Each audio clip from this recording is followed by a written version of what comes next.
Today, the Swarovski Foundation and we have come together with an amazing workshop for colleagues as well as young people to learn about pressing water issues and how they can make a difference.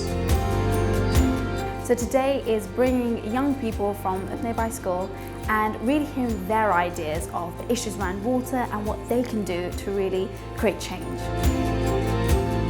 Today we're hoping to have an opportunity to have young people and adults come and share some best practices, learn from each other, and realize that anybody can truly at any age make the world a better place. Water is one of the most pressing issues facing humanity, and we need all generations coming together to get involved, to lend a hand, and to truly make a difference.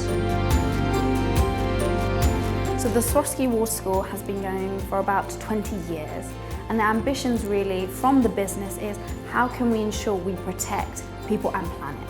We're using the Waterschool to educate young people on the importance of water and how they can protect it, and again becoming change agents themselves.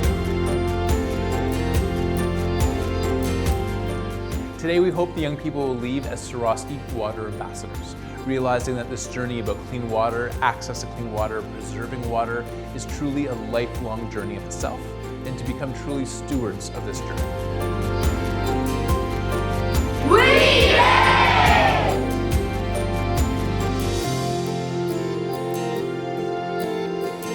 I think I will try to speak out, and then my second step maybe to try to encourage people to do the same. The main message is always be grateful for what you have, because it could be limited.